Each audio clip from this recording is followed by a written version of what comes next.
always speak your truth. Always speak your truth. That's Always a fluffy speak statement. Your truth. It's okay. I don't even know what it means. What does that mean? Okay. What is your truth? I have a lot of issues with this one. First off is the phrase "your truth" is really annoying to me. And we've all heard the quote, right? There's no your truth, there's the truth. Yeah. And then there's like Not false. the truth. Yeah. There is no your truth. Yeah. But I think a lot of times this phrase is masked or is used to mask just being mean.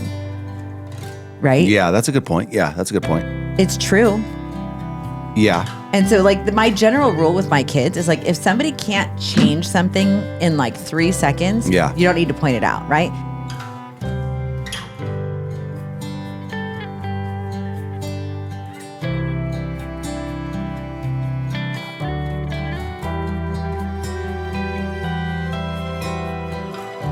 Welcome back to another episode of the Married with Mugicas podcast. We are so excited you're here. We are Richard and Hailey Mugica.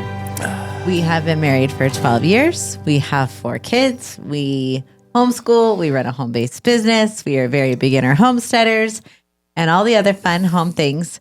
And we are just super passionate about marriage and seeing marriages thrive and seeing people enjoy their marriages. Oh, yes. And that's why we're here. That's why we started this podcast almost a full year ago.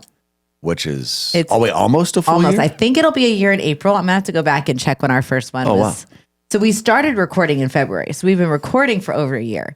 But we wanted to have 8 recorded before we released one. So I think our first release date was in April. Wow. So Time almost a year. flies. Time flies. So cool. Really Gotten cool. to meet so many cool new people, have so many cool conversations, and just share what we believe God has to say about marriage to whoever needs to hear it. And that's really right. cool. You know That's what's really, really cool is lately I've been getting a lot of DMs from people in India. India. Yes. I feel like God is really doing something with marriage in India right now. And it's very cool. Well, that's awesome. Yeah. Like a lot. Well, that's great. I get a lot of that's messages great. from India. A lot of people in India. There are a lot of people there. A That's lot true. of people over there. And one of the conversations I was having with the lady is she's kind of starting her own marriage ministry, which is so funny because people will like message us a lot, like, "Oh, thank you so much for your ministry." And I've never, I know. really, I've never thought of it. I've as never a thought of it ministry. as a ministry, but every time I hear that, I'm like, I guess it is. Like, Yeah. it's really just our heart and our prayer for marriage, and we just really wanted to speak into marriage. But that's a ministry, right? Yeah, I So, think that's a ministry. Yeah, for sure. but she's starting her own marriage ministry in India. And she was asking me the other day if dating is okay, like what the Bible has to say about dating. And I realized culturally, in her culture, you know, they still do arranged marriage and they don't date the way we do in the Western That's right. world. And so my first instinct was to be like, of course dating's okay. Yeah, Because she was why saying, you know, would it the be? young people in India are starting to date and she's Yeah. trying to like mentor them. yeah. And then I really was like, you know what? I responded. I was like, you know, I'm going to have to take a minute to really like think and pray about this because I grew up in a culture where it's so normal. I never really have thought about it and what the Bible says about it. Yeah. So I wanted to be really thoughtful. And so we kind of continued that It was conversation. a very interesting question. It was because I never thought about it. It's like nobody in the U.S. is going to ask you that. Yeah. You know? And the bottom line I kind of came to was like, of course dating is okay. I don't think there's anything wrong with dating, but I think how you date is where you can either Yeah. go wrong or not. Yeah. And you know what? I heard this really good post about dating, and it wasn't an age, it was a maturity thing. Yes. And that was a really good reframe of the whole thing. Of when your children are ready to When date. when your children are ready to date, you know, that's always the question. Like, when can my child date? It's like, well, no, it's not really an age. It's when they're doing these things. Yeah, when they're ready for Yeah. It was cool. And this is not what today's podcast is about. We're already getting off the rails. But what I basically told her was, I think that when it comes to dating, you have to make sure you're dating to marry. You're not just dating for fun. You're not just dating to sow your wild oats before you settle down. Like you are dating to find your spouse. I think that's really important. And I think the really cool opportunity that India in particular has is that because arranged marriage is so much the norm and expected in their culture, I think that they have an opportunity to create a dating culture that has a lot more family involvement That's right. than our American culture Yeah, does. And that's I right. think that would be a really good thing for dating. I wish we had more Yeah. family involvement in dating. So, Yeah, that's a good one. Mm-hmm. so that makes me really excited. So if you're very from exciting. India, I would love to get a message from you. It like makes me really, and I get messages from all over the world. It's really the coolest thing. know, it's crazy. But I get this little bit of excitement when it comes from India, just because I really feel like God's moving there, and it's very cool. I'll tell you what, we'll take it. Yeah. We'll take the revival. Oh my gosh. Yeah. Yeah, that'd be great. So last week on the okay. Yeah. Before we do that, how are you? What's going on for you this week? I'm good. Yeah. Good? So I was hungry. However, I did have a banana and I had a protein bar. So you're feeling good till dinner? Yeah. So now I'm good. I'm filled up because after this, we're going to go get dinner, which I'm really excited about, by the way. Typically we record on a Thursday afternoon.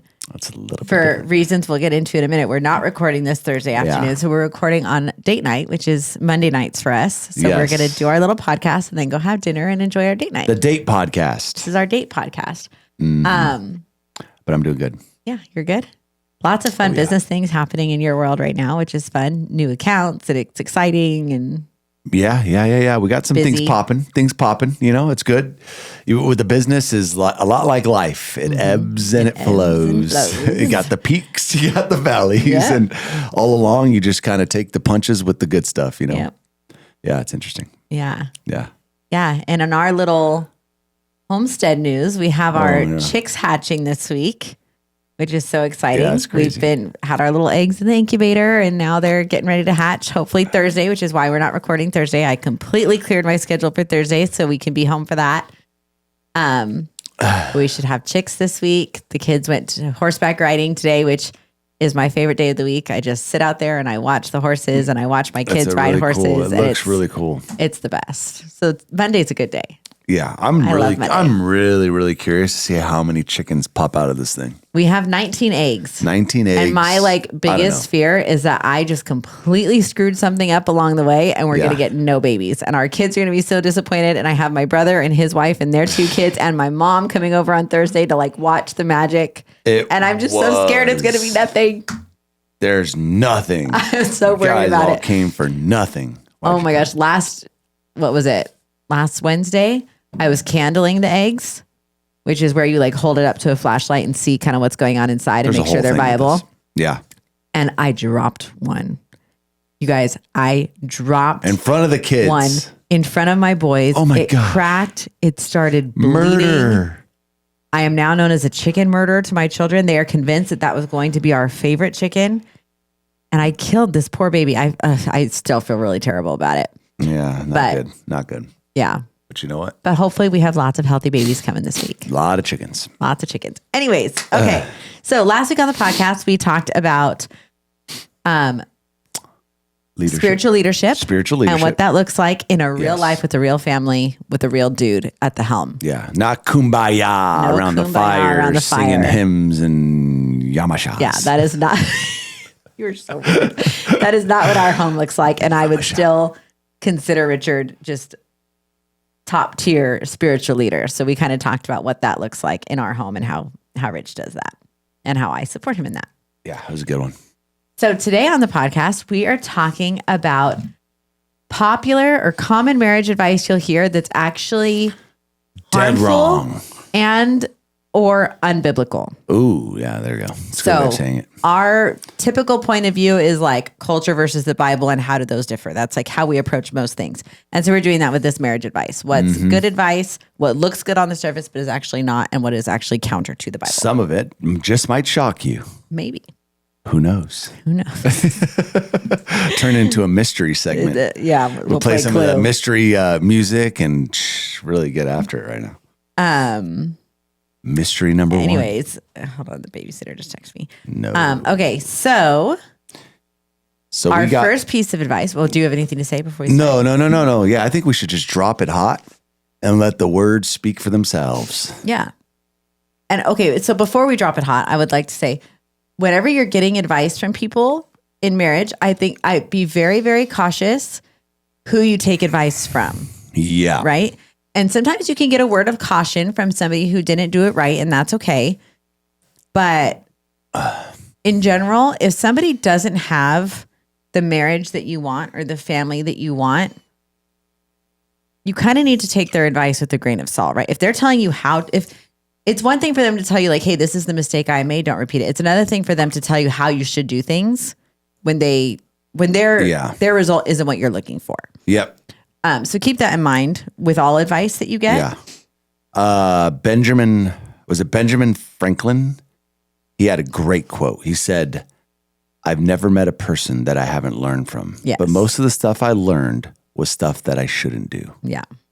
So, that's it. To your point, it's like if they don't have what you want, take their advice, but probably say, oh man, maybe that's stuff that I shouldn't do. Because actually both is super beneficial. Yeah, knowing not what to do is just as beneficial as knowing what to do. Knowing what not to do. Yeah, knowing what not to do. It really is. Totally. It's so beneficial. But most people won't come to you telling you, hey, I screwed everything up. Don't do it like me. Yeah, most people don't do that. No, most people right. come trying to You got to have some discernment. You got to have to understand their situation. But to your point, it's like you got to take it with Yeah.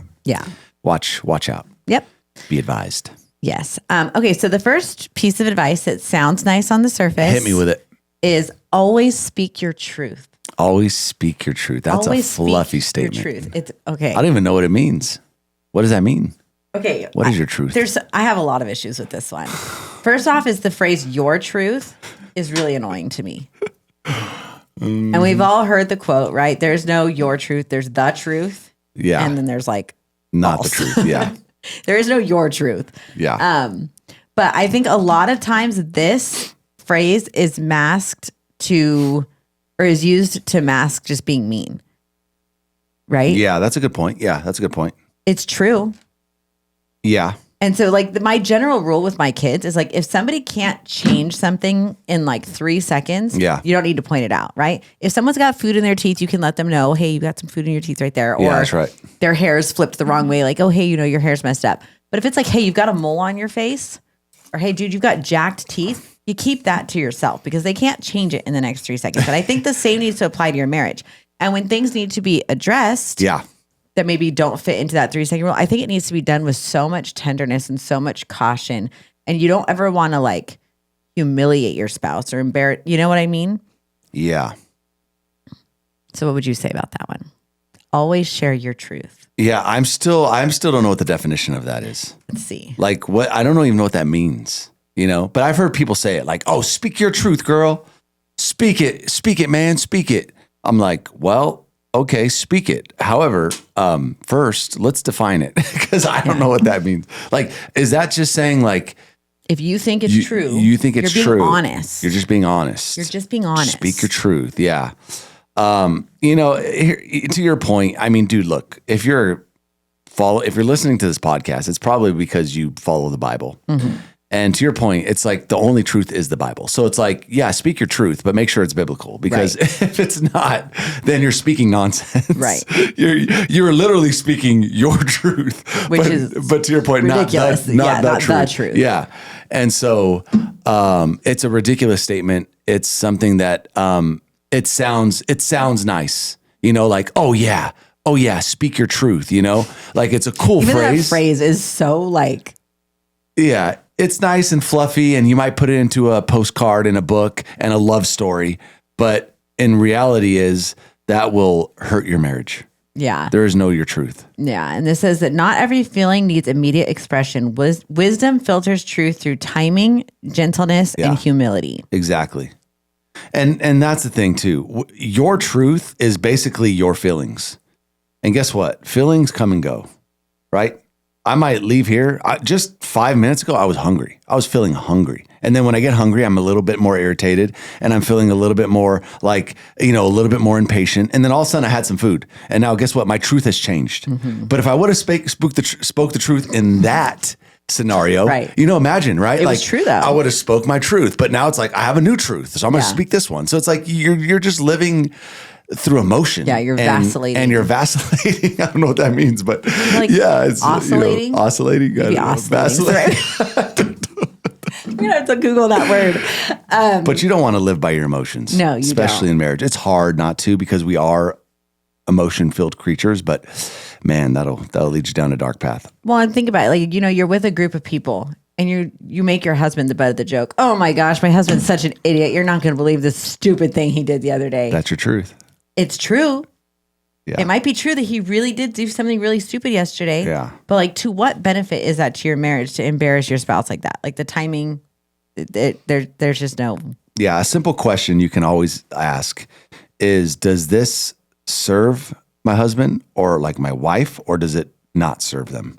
And it's like, if you do more things that just serve them, you're probably going to have a better marriage. So it's like, just do that. Yeah. And there's an acronym. The acronym is KIND. Is it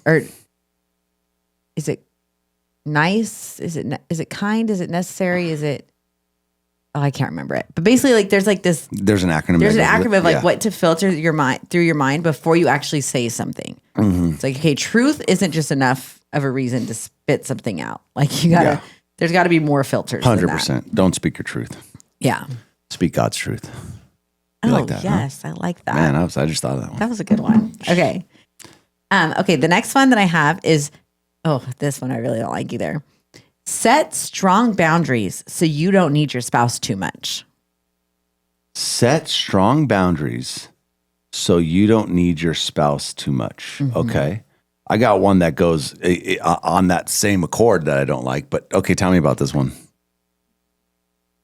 Well, it says why it sounds psychologically healthy is its modern therapeutic language. Set strong boundaries so you don't need your husband too much. What if he leaves you and you're left with nothing and you don't know what to do and you don't have any money? What are you going to do? You're not self-sustaining. You're not, but you're supposed to need your spouse. The Bible says the two become one. There is no separating those two things. You know what I mean? Like, it says where it goes wrong. It can unintentionally promote emotional independence instead of biblical unity. Scripture describes marriage as one flesh, mutual belonging, and interdependence. 100%. Not strong boundaries. Yeah. So strong boundaries in the sense that like you set these strong boundaries as a way to protect yourself. To protect yourself, yes. Yeah. That's opposite. That's culture. That's right. 100% But culture. there's no intimacy there. Yeah. There's no vulnerability there. Yeah. There's no like real trust there. Yeah, that's tough, man. That's tough. And I'll tell you, if you're not married that stuff yet, goes out the window when you get married. Yeah, like that's for dating. Keep your boundaries. Keep your you have some reservations and maybe guard some vulnerability. But once you get married, the gloves are off. It's like now you're in a completely vulnerable relationship. Mm-hmm. Completely vulnerable. In fact, my carousel today was on this topic, or it was sort of it. What was on this topic, right? It was talking about how. There's beauty in being vulnerable in your marriage. And as soon as you are not vulnerable in your marriage, you're robbing your spouse of that vulnerability because that's to your point. That's what helps you become one is like, you're both super vulnerable. You know what? It went back to the Garden of Eden, right? Mm-hmm. When Adam and Eve were naked and unashamed, they were completely exposed, completely vulnerable, but the two shall become one. And then all of a sudden what happened? Sin entered, right? Sin. Also, what happened? They felt shame, right? And that's what happens in marriage, right? Why are you not vulnerable with your spouse? It's probably because of sin has entered. And that sin now exposes you and you feel shameful and you feel like I have to hold back and you feel like I need to create more boundaries, right? But sin, that's a sin. That is it. Yeah. Yeah. Yeah. 100%. But if you are dating somebody right now where you feel that like sense of lack of security, where you have to have boundaries with this person, do not marry a person that you feel that way with. But if you're already married, that's a different story. Now, on the other accord, right? This is the one that I was going to say, is that the other, I think, bad marriage advice is like, well, you just have to trust your spouse, meaning you don't have any boundaries. It's like, hey, he wants to go out with the guys and hang out till midnight at the bar. It's like, oh well, I trust my spouse, So again, that's not smart. Yes. Right. There should be no boundaries between the two of you. There should be a whole plethora of boundaries to protect the two exactly. of you. That's a completely different conversation. Yeah. Another boundary, right? It's like me and my wife don't have friends of the opposite sex. That's a boundary, but it's like, again, I don't trust myself chatting with a girl on I don't know. Yeah. Yeah. So I think that's a good picture. There's no boundaries between the two. Yeah. There's a wall around the two. Yes. Yeah, we've done an entire episode about how we apply boundaries around our marriage to protect it. That was an older episode. We should re-release it. But I do think it's a really good one. It is a good one. Yeah, but I agree with that. But yeah. That's a good one. Mm-hmm. Okay. Oh yeah. The next one I have. Keep it flowing. Keep it flowing. You shouldn't have to change for anyone. You shouldn't have to change for anyone. You're perfect just the way you are. You're a perfect butterfly. Thoughts? It's a lie. Mm-hmm. And you should want to change. If I am the same person a year from now that I am right now, I've completely failed. I want to grow. I want to develop. I want to change. I want to get better. There's a great saying, right? The only constant in life is change. The only thing that you can count on is that stuff is going to change. Mm-hmm. And the only question is, it's not a matter of, are you going to change? The question becomes, are you going to change for the worse? Or are you going to change for the better? Mm-hmm. And if, to your point, if next year you haven't gotten better in any way, it's like shame on you, right? You get better. You want to change. You want to become something new. Like all of, in the Bible, God talks about sanctification, glorification, and what's the other one? Justification, right? Well, after you are saved by Jesus, you are justified, right? Yes. Next comes your sanctification. And guess what sanctification is? That is a constant changing of you. Because that is you on your mission to become closer to God and more Christ-like. And that's an everyday battle.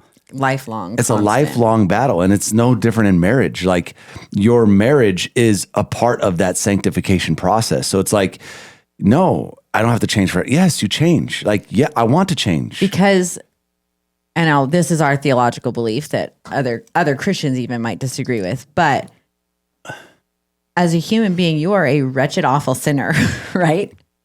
And every day is a mission to become more like Christ, to improve. Get better. You're not okay just the way you are. If you were perfect just the way you are, Jesus wouldn't have had to come and die for you. Yeah. You're not okay the way you are. Yeah. At all.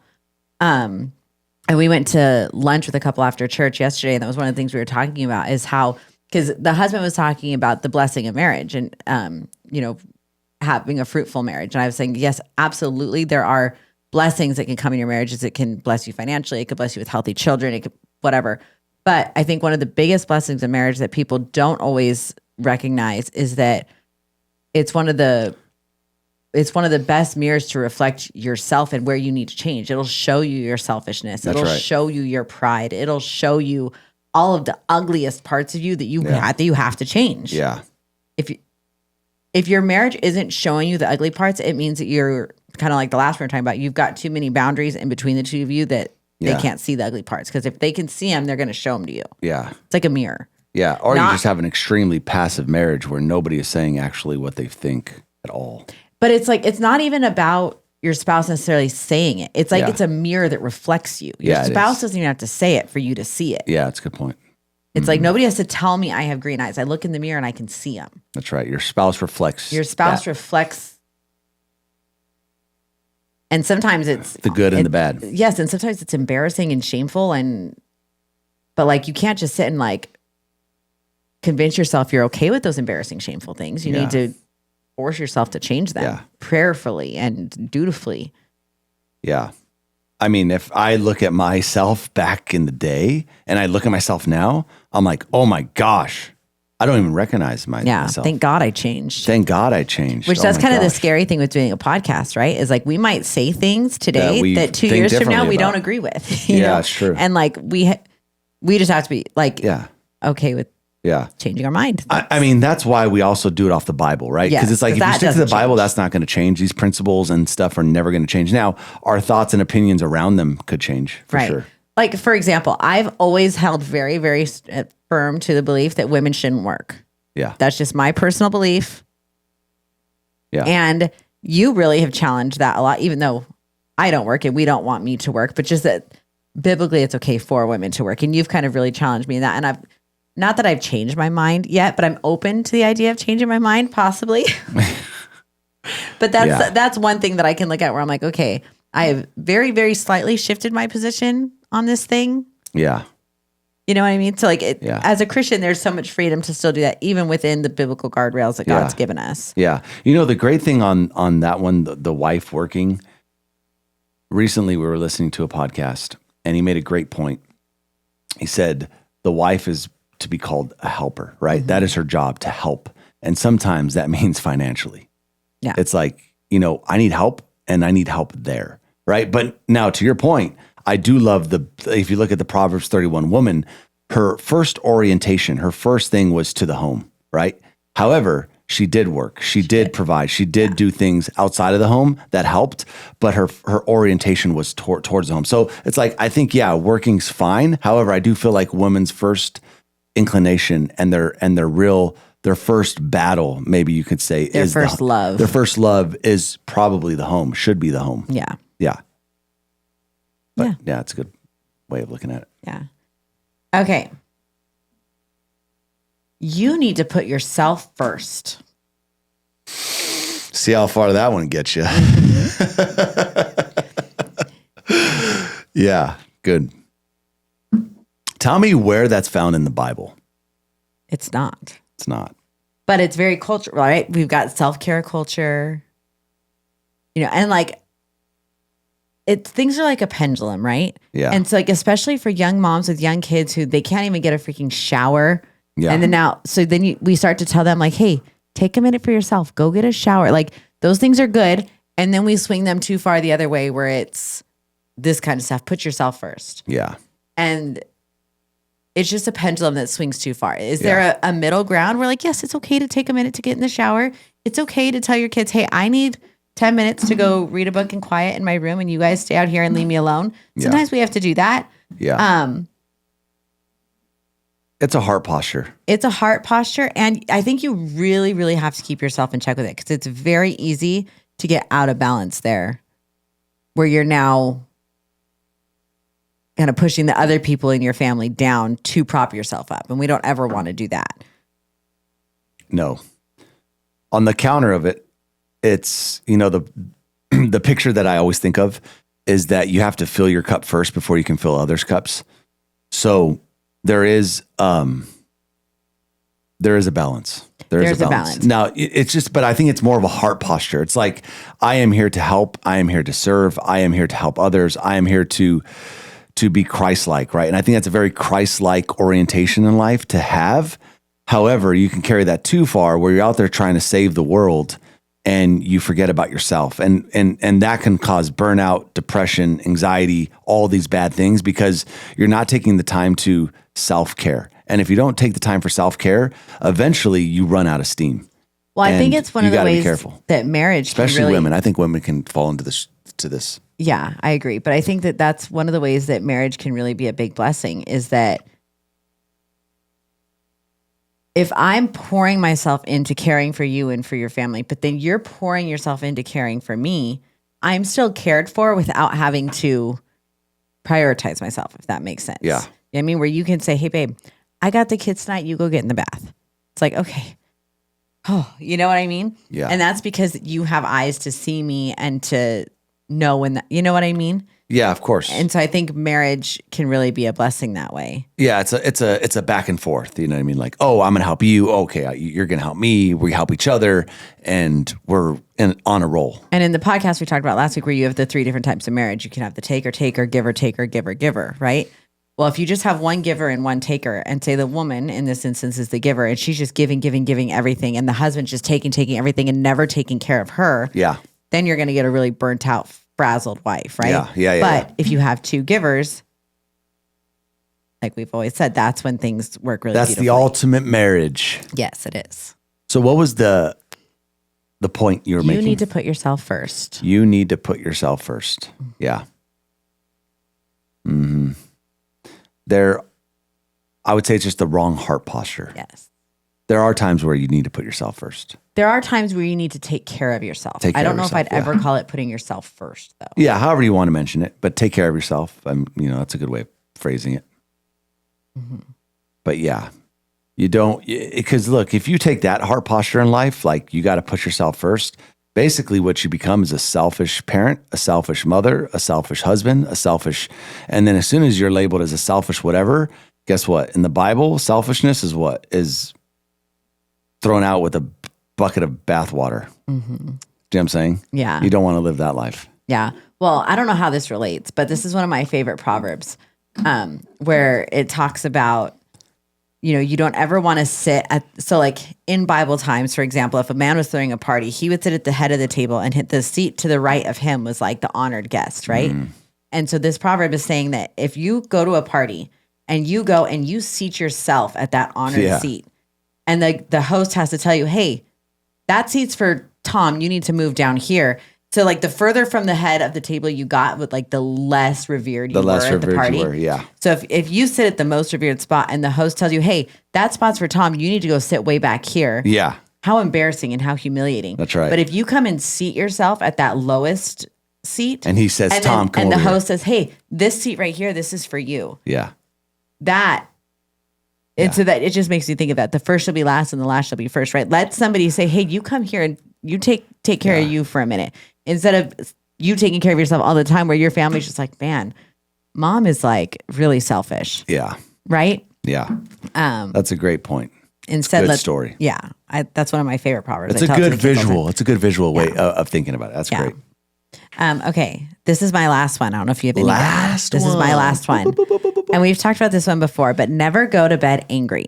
Never go to bed angry. And that's very common advice. It even sounds like biblical advice. So why might that be bad advice? Why might that be a bad idea?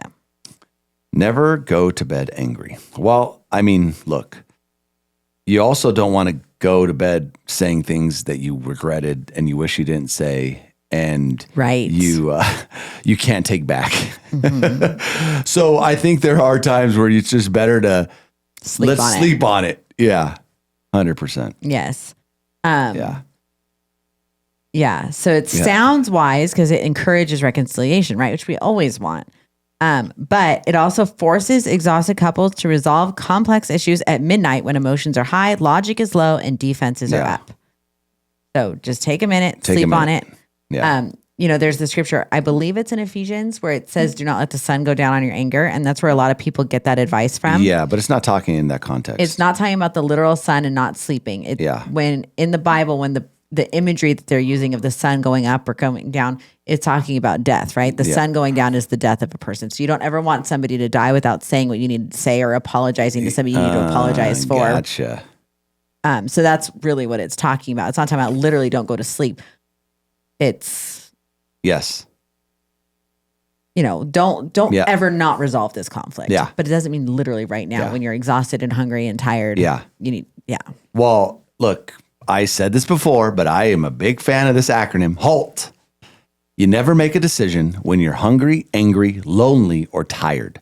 Hungry, angry, lonely, and tired. So look, if you're just angry, that's what fights cause, anger. Don't do it in anger. Yeah. Time to stop the conversation. Yeah, go to bed. Go to bed. Now, if you have two of them, if you're angry and tired, oh my gosh, that's nighttime, right? Now you're angry and you're tired. Shoot, now you could even be hungry at night too. Mm-hmm. You might add 3 of those, and then you're just in a recipe for disaster. Yeah. So it's like, man, no, just sleep on it. Wake up in the morning. It's amazing after having a night's sleep. I've done this multiple times. How many times like I think differently. I'm like, you know what? This business decision I don't like, or this conversation I'm going to have with this person, I'm going to change it. It's just like a good night's sleep changes a lot of things. Yeah.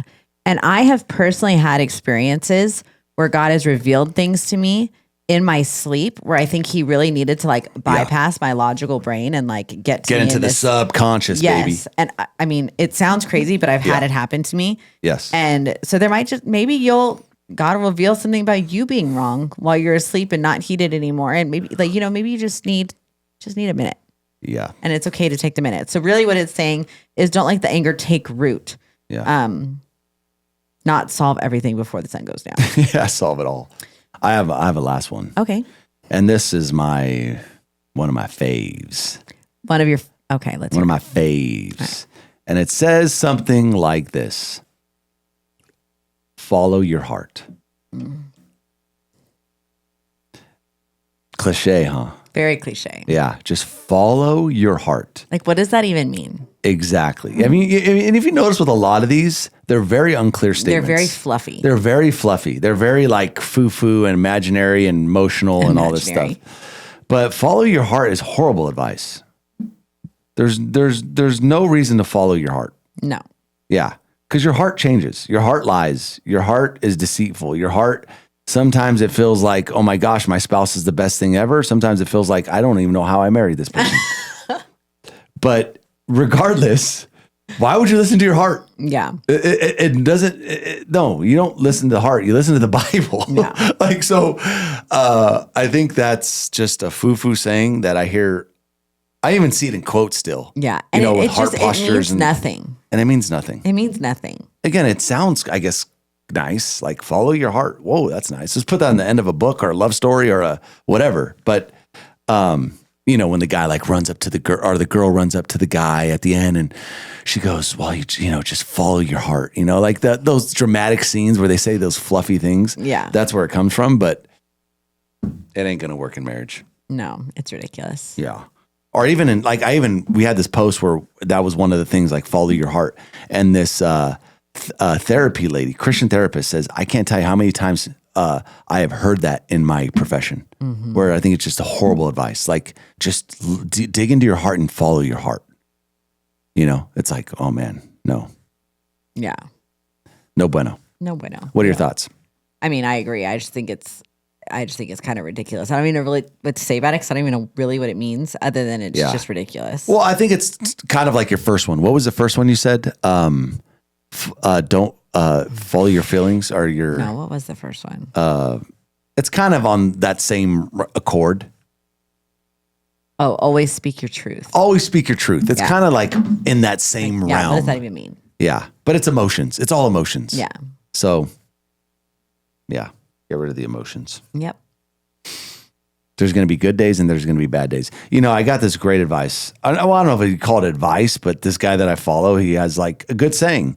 He's like, look, no matter where you're at in life, 50% of your days are going to feel like, 50% of your days are going to feel like, man, this is a better day, But there's the 50% that are just going to feel like mundane and just like, man, this is maybe not that great of a day. And, the sun's shining, maybe not as bright. Like, that's life. So you have 50-50 and you hope that you have more good days than bad or whatever it might be. But at the end of the day, like, those days, if they change your heart posture and your reactions towards your spouse and how you feel about your kids and how you feel about your job and how you feel about society. And like, now you start just letting these things sway you all the time. Yeah. And then you're a very inconsistent person. And then you're inconsistent. Yeah. I think that's one of the biggest gifts you give our family is you're very consistent. And that's like one of my favorite words in the world is consistency. I love consistency. It's such a gift. You don't want to be an inconsistent person. No. Charlie Munger. You know this quote. It's one of my favorite quotes. Which one? He has this thing where he does inversion. So it's like, hey, if you want to be successful, don't do these things. But he says, if you never want to be successful, he's like, never, ever, ever be consistent. Be consistent, yeah. Because if all you did was just be consistent, you might still be successful. Yeah. And I love that phrase. Yeah. So. That's a good one. So we've given the people lots of bad advice today. Yeah. Give the people one piece of good advice. What's one piece of good advice? Well, one piece of good advice that I got from a book was extreme ownership. And that is probably my single best piece of advice that I can give any married couple is take full radical responsibility for your actions and your marriage. Yeah. Yeah. That is by far the best advice that I could give somebody. Life-changing advice. Best life-changing advice. Yeah. Very good. How about you? Because you gotta drop it. I know yours, but well, yeah, this is always the advice I give to people who ask me for marriage advice. But that is, just always assume the best of your spouse. Assume good intent. You're going to tell yourself a story either way. It might as well be a good one. Yeah. About what they're trying to do, about what their motive was. Yeah. You know what? Dive just real quick before we end this. Dive into the story thing because the story thing is big. I mean, it's huge. A lot of people hearing that might be like, okay, what does she mean by like, don't tell yourself a story? They might have never heard of this concept before. I think it's very important. I mean, I could just give an example, right? Of, something silly. My husband left his used tissue on the counter. And I could feel like, man, that was so rude. Like, how degrading that he thinks I should have to pick up his dirty tissue and throw it in the trash for him. Why could he not just throw it in the trash? He obviously doesn't respect me. Yeah. He obviously doesn't care about that I just cleaned the kitchen last night, right? That's one story you could tell yourself. Yeah. That's going to make you miserable, going to make you crazy. It's going to make you mad at your husband. It's going to feel so real. It's going to put an ugly look on your face when your husband gets home from work that day because you're just mad, right? Yep. Or you can look at that tissue and you can say, man, I wonder if my husband's allergies were acting up this morning. I'm going to say a little prayer for him and pray that he just feels better today and has a great day. Yeah. And you know what? He was probably really busy on his way out the door and he didn't even really remember putting this tissue here. I'm just going to throw it away. And then guess what? If you tell yourself that story, you don't think about the tissue again. That's right. It doesn't ruin your day. Yeah. It is so much more empowering. And people hear me say that and they're like, oh, so you're just going to be a doormat that lets him walk all over you? I'm like, I actually feel a lot more empowered because I'm the one suffering in my own thoughts the other way. And this one, I don't even think about it again. So who's the one really? Yeah. Who's suffering who's here? Suffering?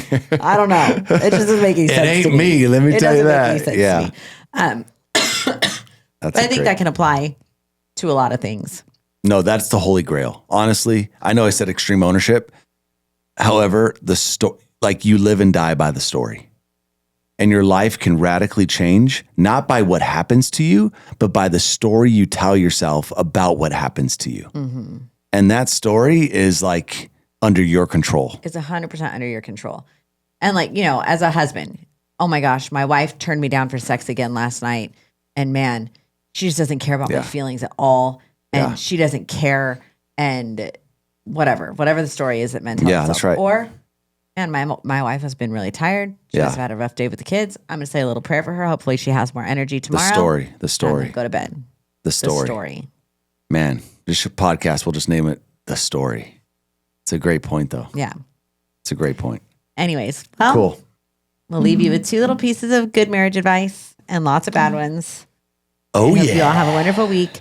As always, subscribe. You can follow us on Instagram, YouTube, Apple Podcasts, and Spotify at Married with the Mugicas.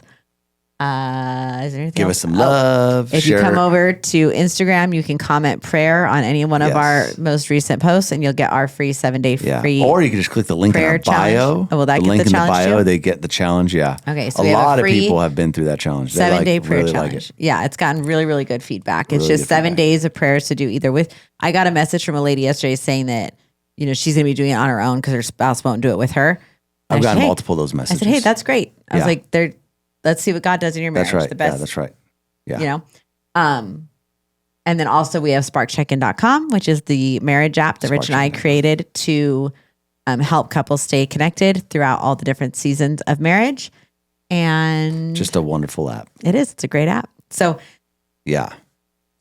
share, like, subscribe, share with other couples. That's the big one. I really want you to share this with other married couples. Because I always say, man, if you like this podcast, chances are another married couple is going to like it too. And it helps us grow. Yeah. Gets the word out. And this one, I feel like in particular, maybe with engaged couples would be a really, really beneficial. I think it'd be good for all married couples, but people just starting out, they're getting all kinds of marriage advice. Let them know where the nonsense where's lies. the good stuff? Yeah. Show them the good stuff. Yeah. Anyways, thank you. I love you. Love you.